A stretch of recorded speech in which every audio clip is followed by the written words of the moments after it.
പ്രിയമുള്ളവരെ നമസ്കാരം. Eastern salt and പേപ്പറിൻ്റെ ഒരു പുതിയ അധ്യായത്തിലേക്ക് നിങ്ങൾക്ക് വീണ്ടും സ്വാഗതം. ഞാനിപ്പോൾ നിൽക്കുന്നത് നിങ്ങൾ വിചാരിച്ചേക്കാം എന്താണ് ഒരു ആലപ്പുഴ ഡിസ്ട്രിക്റ്റിലെ നമ്മുടെ കുമരകം പോലുള്ള ഒരു സ്ഥലങ്ങളിലുള്ള ഹൗസ് ബോട്ടാണോ അല്ലെങ്കിൽ എന്താണ് പറയുക നമ്മുടെ റിസോർട്ടുകളിലാണോ നിൽക്കുന്നത് എന്ന് നിങ്ങൾക്ക് തോന്നിപ്പിച്ചേക്കാം. പക്ഷേ അവിടെ ഒന്നുമല്ല. ഞാനിപ്പോൾ നിൽക്കുന്നത് നമ്മുടെ എറണാകുളം ഡിസ്ട്രിക്റ്റിലെ എറണാകുളത്തിൻ്റെ മധ്യഭാഗങ്ങളിൽ ഒന്നായ നമ്മുടെ സരിത സവിത സംഗീത തിയേറ്ററിൻ്റെ തൊട്ടിപ്പുറം നമ്മുടെ ബാനർജി റോഡിൽ സ്ഥിതി ചെയ്യുന്ന ഒരു ഹോട്ടലാണ്. ഈ ഹോട്ടലിൻ്റെ പേര് തന്നെ ഭയങ്കര വ്യത്യസ്തമാണ്. ഈ ഹോട്ടലിൻ്റെ പേര് എരിവും പുളിയും എന്നാണ്. അത് വളരെ മനോഹരമായിട്ടുള്ള വിഭവങ്ങളാണ് ഇവിടെ ഉള്ളത്. ഇപ്പോൾ എല്ലാവരും പറയുന്ന പോലെ ഇപ്പോൾ പഴയ കാരണന്മാരൊക്കെ പറയും ഇത്തിരി എരിവും പുളിയും ഇല്ലാണ്ട് എങ്ങനെ ഭക്ഷണം കഴിക്കും എന്ന് പറയും. അപ്പോൾ ആ ഒരു സംഭവത്തിൽ എരിവും പുളിയാണ് ഇവിടെ ശരിക്കും പറഞ്ഞാൽ അതിൻ്റെ ടേസ്റ്റിൻ്റെ ഒരു പ്രത്യേകത. നമുക്ക് ഇതിൻ്റെ ഉള്ളിൽ വെച്ച് കാണുമ്പോൾ നല്ല സിനിമയുടെ സെറ്റൊക്കെ ആയിട്ടാക്കണ പോലെ തോന്നുന്നുണ്ട്. പക്ഷേ സിനിമയുടെ സെറ്റൊന്നുമല്ല, ഇതേപോലെ തന്നെയാണ് ഇതിൻ്റെ അകത്തും റൂഫൊക്കെ നമ്മുടെ പനമ്പ് കൊണ്ടും ഈ അളി കൊണ്ടും കയറ് കൊണ്ടൊക്കെ ഉള്ളൊരു ഒരു മനോഹരമായിട്ടുള്ള ഒരു ഫർണിച്ചർ എന്ന് വേണമെങ്കിൽ പറയാം.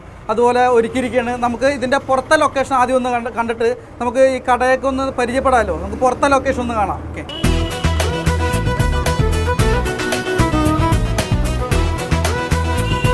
കണ്ടില്ലേ, പുറത്തുനിന്ന് നോക്കുമ്പോൾ ഒരു ചെറിയ കടയാണ്, പക്ഷേ അകത്ത് അതിവിശാലമായ ഷോറൂമാണ്. ഈ എരിവും പുളിയും എന്ന ഹോട്ടലിൻ്റെ അകത്ത് എന്താണ് നടക്കുന്നതെന്ന് നമുക്ക് നോക്കാം. നമുക്ക് ഇതിൻ്റെ കിച്ചണിലേക്ക് പോവാം. കമോൺ.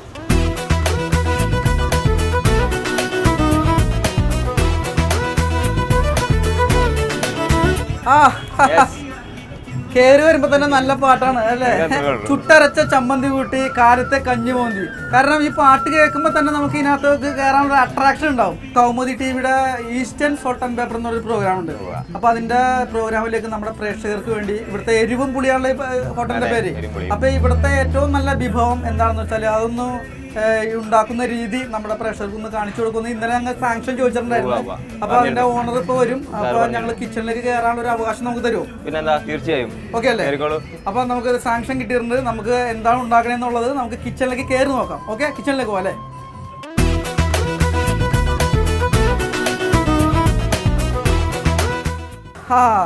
അപ്പോൾ കിച്ചണിൽ ഉച്ചക്കുള്ള സദ്യയുടെ കാര്യങ്ങളൊക്കെ റെഡി ആയിക്കൊണ്ടിരിക്കുകയല്ലേ? അപ്പോൾ നമ്മുടെ എരിവും പുളിയും എന്ന ഹോട്ടലിൻ്റെ കിച്ചണിലാണ് ഞാനിപ്പോൾ നിൽക്കുന്നത്. അപ്പോൾ നമുക്ക് 3 ഷെഫുമാരാണ് ഇവിടെ ഉള്ളത്. നമുക്ക് ആദ്യം ഒന്ന് പരിചയപ്പെടാം. ചേട്ടൻ്റെ പേരെന്താണ്? യശോധരൻ. പേര് തന്നെ വെറൈറ്റി ആണ്. കാരണം ഇവിടെ പല വെറൈറ്റിയിലുണ്ട്. പേരും തന്നെ വെറൈറ്റിയാണ്. ചേച്ചിയുടെ പേര് നിർമ്മലാദേവി. ചേട്ടൻ്റെ പേരാ ബാബു. അപ്പം 3 പേര് നമുക്കുണ്ട്. നമ്മുടെ ഈ പ്രേക്ഷകർക്ക് വേണ്ടി, നമ്മുടെ ഈസ്റ്റേൺ സോൾട്ട് ആൻഡ് പേപ്പറിന്റെ പ്രേക്ഷകർക്ക് വേണ്ടി എന്താണ് ഇന്ന് ഇവിടെ ഉണ്ടാക്കി കാണിച്ചു തരാൻ പോണത്? ഇത് ചിക്കൻ വരട്ട് എന്ന് പറയും. ചിക്കൻ വരട്ട്. ചിക്കൻ വരട്ട് നല്ല ഡ്രൈ ആയിട്ടിരിക്കും. ഫ്രൈ ആയിട്ടിരിക്കും അല്ലേ? ഫ്രൈ ആയിട്ടിരിക്കും. അത് ഞങ്ങളുടെ അഭിപ്രായത്തിൽ ഇവിടെ എല്ലാ ഗസ്റ്റുകൾക്കും ഭയങ്കര ഇഷ്ടമാണ്. ഇവിടുത്തെ ഏറ്റവും വലിയ നല്ല വിഭവം എന്നാണ് പറയുന്നത് ചിക്കൻ വരട്ട് എന്ന് പറഞ്ഞത്. അപ്പോൾ അത് നമുക്ക് ഒന്നും ഉണ്ടാക്കി കാണിച്ചു തരാൻ പറ്റൂലേ? തീർച്ചയായിട്ടും അല്ലേ? അപ്പോൾ നമുക്ക് അതിന് തുടങ്ങാം. നമുക്ക് അപ്പോൾ ഏതായാലും പാചകത്തിലേക്ക് നമ്മൾ കിടക്കുകയാണ്.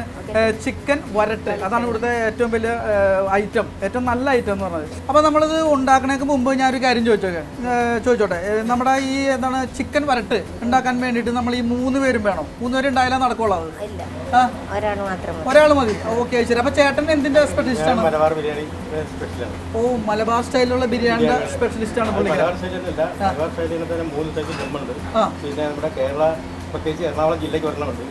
ഓരോ ഡിസ്ട്രിക്റ്റിലും എനിക്ക് തോന്നുന്നു ഓരോ വിഭവം വ്യത്യാസം ഉണ്ടെന്നാണ്. 5 സൈസ് ബിരിയാണി ഉണ്ടാക്കാൻ അറിയാല്ലേ? പക്ഷെ അത് ഓരോ ഡിസ്ട്രിക്റ്റിനനുസരിച്ചാണ് ബിരിയാണി മാറ്റി അതിന്റെ കൂട്ടുകൾക്കൊക്കെ വ്യത്യാസം ഉണ്ടാവും. അപ്പൊ ബിരിയാണിയുടെ സ്പെഷ്യലിസ്റ്റ് ആണ് ചേട്ടൻ. ബിരിയാണി മാത്രം ഉണ്ടാക്കുള്ളൂ? എല്ലാം ഉണ്ടാക്കും. അപ്പൊ ചേട്ടനോ? ബാബു ചേട്ടൻ മീൽസ് അല്ലേ?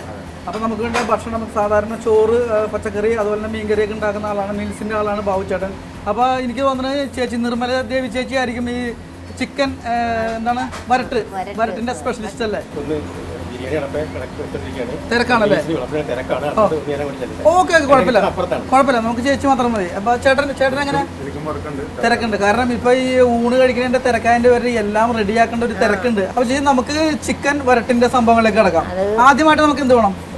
ഇപ്പൊ നമ്മൾ ഒരു 1.5 കിലോ ചിക്കൻ എടുത്ത് വെച്ചിട്ടുണ്ട്. അപ്പൊ നമ്മൾ ഓൾറെഡി 1.5 കിലോ ചിക്കനാണ് എടുത്ത് വെച്ചേക്കണം. 1.5 കിലോ ചിക്കന് എന്തോരം ഇൻഗ്രീഡിയൻസ് വേണം? 3.5 സ്പൂൺ, അതായത് 3 1/2 സ്പൂൺ പിന്നെ ചിക്കൻ മസാല. ഓക്കെ 1.5 കിലോ ചിക്കന് നമ്മുടെ എന്താണ് അര സ്പൂൺ ടേബിൾ സ്പൂൺ എന്താണ് വേണ്ടത്? ചിക്കൻ മസാല വേണം. പിന്നെ വേറെ എന്തോ? പിന്നെ 1 ടേബിൾ സ്പൂൺ പിന്നെ പെപ്പർ. 1 ടേബിൾ സ്പൂൺ മറ്റേ പെപ്പർ, അതായത് കുരുമുളക് പൊടി. 1 table spoon garam masala. 1 table spoon മറ്റേ ഗരം മസാല. അര സ്പൂൺ മഞ്ഞപ്പൊടി കുറച്ച് മതി, അര സ്പൂൺ മാത്രം മതി മഞ്ഞപ്പൊടി. പിന്നെ 1 മുറി തേങ്ങ. തേങ്ങയുടെ കൊത്തൊക്കെ ഇട്ടിട്ടാണ് ശരിക്കും വരട്ടെടുക്കാൻ പോണത്. അപ്പൊ നല്ല എന്തായാലും പ്രിപ്പറേഷൻ നല്ല ഗ്രാൻഡ് ആയിരിക്കുള്ളൂ. കഴിക്കാനാണ് നല്ല എന്താണ് പറഞ്ഞാൽ എരിവും പുളി എന്ന് പറഞ്ഞ പോലെ തന്നെ തേങ്ങാ കൊത്തൊക്കെ ഇടുമ്പോൾ നല്ല അടിപൊളിയായിരിക്കും. പിന്നെ കാഷ്നട്ട് വേണം. ഇത്ര ഒരു 50 ഗ്രാം. ഒരു 50 ഗ്രാം കാഷ്നട്ട് ഇങ്ങനെ ഒടിച്ചൊടിച്ചിട്ടിട്ട് ഒന്ന് വറുത്തെടുക്കണം. ഇതൊക്കെ 1.5 കിലോ ചിക്കനാണ് വേണ്ടേട്ടാ. കുറച്ച് ചിക്കൻ കൂടുകയാണെങ്കിൽ കുറച്ചുകൂടി കൂടും. പച്ചമുളക് അല്ലേ? ഗ്രീൻ ചില്ലി ഒരു 10 മുളക് എടുത്തിട്ട് വട്ടം കണ്ടിച്ച് ചെറുതായി കണ്ടിച്ച് ഇടണം. പിന്നെ ഉണക്കമുളക് അല്ലേ? ഇടിച്ച മുളക്. ഉണക്കമുളക് സാധാരണ നമ്മൾ ഒരലൊക്കെ ഇടിച്ച് അങ്ങനെ എടുക്കുന്നതാണ്. മിക്സിയിലൊക്കെ ഇട്ട് പൊടിച്ച് അതൊരു 3 സ്പൂൺ വേണം. Ginger garlic paste. ജിഞ്ചർ എന്താണ് നമ്മുടെ ഇഞ്ചി വെളുത്തുള്ളിയും കൂടി കൂട്ടി മിക്സ് ആയിട്ട് ചതച്ച് വെച്ചാണ്. അത് എത്ര സ്പൂൺ വരും? 2 സ്പൂൺ വരും 1.5 കിലോ ചിക്കന്. പിന്നെ ഈ ഉണക്കമുളക് അല്ലേ? ഉണക്കമുളകും വേപ്പിലയും കറിവേപ്പിലയും ഇതൊക്കെയാണ് ഇതിന്റെ ചേരുവകളല്ലേ? പിന്നെ ഉപ്പ്, ആവശ്യത്തിന് ഉപ്പ്. അപ്പൊ നമ്മള് സവാള കുറച്ച് വറുത്ത് മാറ്റി വെച്ചിട്ടുണ്ട്. ഇതിലിടാൻ വേണ്ടിയാണ് കുറച്ച് സവാള വറുത്ത് നേരത്തെ മാറ്റി വെച്ചിട്ടുണ്ട്. സവാള വറുത്തത് ഇതിനകത്ത് വേണം എന്തായാലും. അപ്പൊ ആദ്യമേ നമ്മള് വെളിച്ചെണ്ണ ഒഴിക്കുന്നത്. വെളിച്ചെണ്ണയിൽ ഒഴിച്ച് ഇത് മുളകും കറിവേപ്പിലും മൂത്ത് വരുമ്പോ ചുമന്നുള്ളിയും സവാളയും കൂടെ ഇട്ട് വഴറ്റണം. ശരി.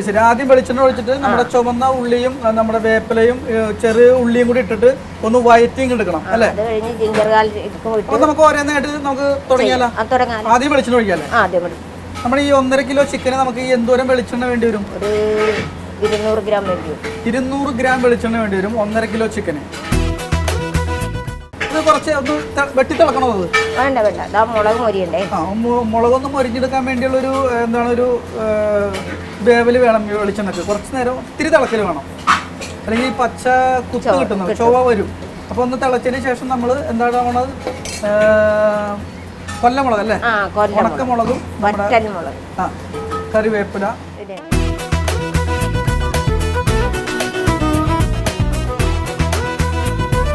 അപ്പോൾ ആദ്യമായിട്ട് എരിവും പുളിയും എന്ന് പറഞ്ഞ പോലെ തന്നെ നമ്മൾ എരിവാണ് ആദ്യം ഇട്ടാക്കണത്, മുളകാണ് ആദ്യം ഇട്ടാക്കണത്. മുളകും നമ്മുടെ കറിവേപ്പിലയും ഇട്ടാക്കണത്. വെളിച്ചെണ്ണയിൽ ഒന്ന് മൂപ്പിച്ചെടുക്കണം അല്ലേ? ചേച്ചിനെ കുറിച്ച് ഞാൻ പുറത്ത് ചോദിച്ചപ്പോൾ അറിഞ്ഞിരുന്നു, ചേച്ചി എന്താ ഗ്ലോബൽ വില്ലേജിലെ ഫുഡ് ഫെസ്റ്റിവലിന്റെ വിന്നറാണെന്ന് അല്ലേ? ചേച്ചി നിസ്സാരക്കാരിയൊന്നും അല്ലട്ടാ, ഭയങ്കര ഇന്റർനാഷണൽ ലെവലിലുള്ള ഫുഡ് ഫെസ്റ്റിവലിന്റെ വിന്നറാണ് അല്ലേ? സമ്മാനം കിട്ടിയല്ലേ? വെറുതെ അല്ല. ഇതിപ്പോ ഒരുവിധം ഒന്ന് ബ്രൗൺ കളർ ആവണം. കളർ മാറി ബ്രൗൺ ആവണം, അപ്പോഴൊന്ന് മൂത്ത് കിട്ടും ശരിക്കും. ഇത് കഴിഞ്ഞതിന് ശേഷം നമ്മൾ എന്താ? തേങ്ങാക്കൊത്ത് ഞാൻ സഹായിക്കാം. അപ്പൊ നമ്മളിപ്പോ ചിക്കൻ വരട്ടിന് വേണ്ടിയിട്ട് നമ്മൾ ആദ്യം വെളിച്ചെണ്ണ ഒഴിച്ചൊന്ന് മൂപ്പിച്ച് അതിനുശേഷം കറിവേപ്പിലയും നമ്മുടെ ഉണക്കമുളകും ഇട്ട് അതിനുശേഷം നമ്മൾ എന്താണ് കാഷ്നട്ട് ഇട്ട് അതിന് മുമ്പ് നമ്മൾ നമ്മുടെ തേങ്ങ കൊത്തിട്ടിട്ടുണ്ട് ചെറിയ ചെറിയ കഷ്ണങ്ങളായിട്ട്. ഇതെല്ലാം കൂടി നമുക്കൊന്ന് വയറ്റിയെടുക്കാം.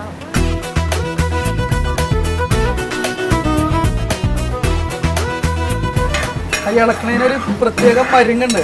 എന്താ ചേച്ചി ഇളക്കുമ്പോൾ ഞാൻ ഇളക്കണമുണ്ടല്ല, എല്ലാം നല്ല കറക്റ്റായിട്ട് മിക്സ് ആവുന്നുണ്ടല്ലേ? സ്ഥിരം ചെയ്യണതിന്റെ ഒരു ഇതാണ് അല്ലേ ചേച്ചി? നമ്മ ചിലപ്പോൾ ഇളക്കി വരുമ്പോൾ നമ്മൾ മുഖത്തൊക്കെ പച്ചമുളകാണ്. അപ്പൊ ഉണക്കമുളക്, പച്ചമുളക്, കറിവേപ്പില, തേങ്ങാക്കൊത്ത്, കാഷ്നട്ട് ഇത് ഇങ്ങനെ വറുത്തിട്ട് നമ്മള് ഇത് ഈ കോരി വെച്ചിട്ടുണ്ട്. ചുവന്നുള്ളിയും സവാളയും നേരത്തെ പറഞ്ഞില്ലേ? ചുവന്ന ഉള്ളിയും സവാളയും നേരത്തെ നമ്മൾ മൊരിച്ച് വെച്ചിട്ടുണ്ടായിരുന്നു. അത് നമ്മളിപ്പോ ഇതിനകത്തോട്ട് ഇടുന്നില്ല, അത് ലാസ്റ്റ് വേറൊരു പ്രയോഗത്തിന് വേണ്ടി വെച്ചേക്കാണ്. ഏതായാലും അപ്പൊ ഇത് മൂത്ത് കിട്ടാൻ വേണ്ടി കുറച്ച് സമയം വേണം അല്ലേ? അപ്പൊ ആ സമയം പോകാനായിട്ട് ഒരു ചെറിയ ബ്രേക്ക്. ഓക്കെ, പെട്ടെന്ന് തിരിച്ചു വരാം.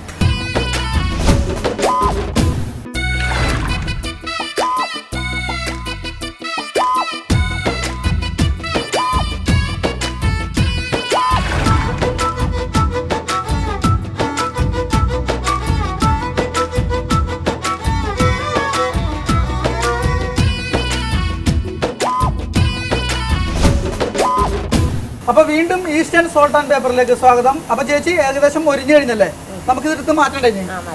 വേറെ വേറെ പാത്രത്തിലേക്ക് മാറ്റി. അത് ഏകദേശം നമ്മൾ മുരിഞ്ഞിട്ടുണ്ട്, വേറെ പാത്രത്തിലേക്ക് മാറ്റിയാണ്. അപ്പൊ ഇത് എന്തിന്റെ കൂടെ നോക്കാൻ പോണേ? ഇത് ഇതിന്റെ കൂടെ തന്നെ ഇടും. അത് ഇതൊന്ന് ചിക്കൻ ഒന്ന് വെന്ത് കഴിഞ്ഞിട്ടേ ഇടുള്ളൂ. ഓ, ഇത് മാറ്റി വെച്ചാണ് ചിക്കൻ ഒന്ന് വെന്ത് കഴിഞ്ഞിട്ട് ഈ ഒരു കൂട്ട് ചിക്കനിലേക്ക് ഇടുള്ളൂ. പെട്ടെന്ന് ഒന്ന് ഇടുക അല്ലേ? ഈ ബാക്കി ഒന്ന് വെളിച്ചെണ്ണ നമ്മൾ എന്ത് ചെയ്യും? സവാള വാട്ടും, സവാള ചിക്കനും കൂടെ വേവിക്കും. അതെ, ഈ വെളിച്ചെണ്ണൊന്നും വേസ്റ്റായി പോകില്ല. ഈ വിഭവത്തിൽ തന്നെ നമുക്ക് എന്തെങ്കിലും വേറെ സംഭവങ്ങൾ പറക്കാനൊക്കെ എടുക്കാൻ പറ്റുള്ളൂ, കാരണം ഒരേ ടേസ്റ്റ് ആണല്ലോ. അപ്പൊ നമ്മൾ അതെടുത്ത് മാറ്റി കഴിഞ്ഞു. അടുത്ത നമ്മൾ ഈ വെളിച്ചെണ്ണയിലേക്ക് അടുത്തത് സവാള ഇടുന്നല്ലേ? ഇത് എത്ര സവാള ഉണ്ടാവും? ഇതൊരു അരക്കിലോ. അരക്കിലോ സവാള. 1.5 കിലോ ചിക്കനാണ് ഇതൊക്കെ. ഇതിനകത്ത് എത്ര സവാള ഇട്ടിട്ടുണ്ട് ചേച്ചി? ഇതിനകത്ത് ഇപ്പൊ 2 കിലോ സവാള എല്ലാം കൂടി എടുത്തു. 2 കിലോ സവാള എല്ലാം കൂടിയാണ് കേട്ടോ. ഇത് മാത്രമല്ല, നമ്മൾ വറുത്ത് നേരത്തെ വെച്ചിട്ടുണ്ട്. അപ്പൊ 1.5 കിലോ ചിക്കനാണ് 2 കിലോ സവാള. അര സ്പൂൺ മഞ്ഞൾപ്പൊടി അല്ലേ? മഞ്ഞൾപ്പൊടി അപ്പൊ നേരത്തെ പറഞ്ഞിരുന്നു, അര സ്പൂൺ മഞ്ഞൾപ്പൊടി. ഇനിയാണ് ചേരുവകളൊക്കെ ചേർക്കാൻ പോകുന്നത്. സവാള ഇട്ടു, മഞ്ഞൾപ്പൊടി ഇട്ടു. ഇതെന്താ മല്ലിപ്പൊടി? അത് മഞ്ഞൾപ്പൊടി കഴിഞ്ഞാൽ ഈ ജിഞ്ചർ ഗാർലിക് പേസ്റ്റ്. ഓക്കെ. ഇഞ്ചി ചതച്ചത്, ഇഞ്ചി നമ്മുടെ വെളുത്തുള്ളി കൂടി ചതച്ചാണ് അത് 2-3 സ്പൂൺ അല്ലേ? 3 സ്പൂൺ. ഓരോ സംഭവങ്ങൾ ഇടുമ്പോഴും അതിൻ്റെതായ ഗുണത്തിന്റെ മണം നമുക്ക് കിട്ടുന്നുണ്ട്. ശരിക്കും നമ്മൾ ഈ സവാള തന്നെയാണ് എല്ലാ പൊടികളും ഇടുന്നത് അല്ലേ? ഇതിന്റെ പൊടികളൊക്കെ അല്ലേ? സവാള തന്നെ. മഞ്ഞപ്പൊടിയൊക്കെ ഇട്ട് കഴിഞ്ഞപ്പോൾ അതിന്റെ കളറൊക്കെ ഒന്ന് മാറിയിട്ടുണ്ട്. ഒരു എന്താ പറഞ്ഞ ഒരു യെല്ലോ ഷെയ്ഡൊക്കെ ഒന്ന് തുടങ്ങി. ഇത് ഗരം മസാല. ഇത് ഗരം മസാല ആദ്യം ഇടും, പിന്നെ നമ്മൾ ഒന്നുകൂടെ തിക്കാവുന്ന നേരത്തെ 2 സ്പൂൺ ഇട്ട്, പിന്നെ ഒത്തിരി മണമൊക്കെ വേണമെങ്കിൽ കുറച്ച് കഴിഞ്ഞിട്ട് എല്ലാം. പെപ്പർ, കുരുമുളക് പൊടി ഇട്ട് 2 സ്പൂൺ ഇട്ട്. ഇത് ചിക്കൻ മസാല നമ്മളിവിടെ എല്ലാം കൂടെ കൂട്ടി പൊടിച്ചതാണ്. 3 സ്പൂൺ അല്ലേ? 4 സ്പൂൺ ഇട്ട് നീ ചിക്കൻ ഇടും. ഇതൊന്ന് വരണ്ട് കഴിയുമ്പോൾ വഴറ്റി കഴിഞ്ഞിട്ട് ഒന്ന് ചെറുതായിട്ടൊന്ന് പച്ചമണം ഒന്ന് പോയി കഴിഞ്ഞിട്ട് നമ്മൾ ചിക്കൻ ഇടും അല്ലേ? ആ ഒരു കൂട്ടിന്റെ എല്ലാം കൂടി ആയി കഴിഞ്ഞപ്പോൾ ആ ഒരു മണം, ആ സ്മെല്ല് നമുക്ക് കിട്ടുന്നുണ്ട്.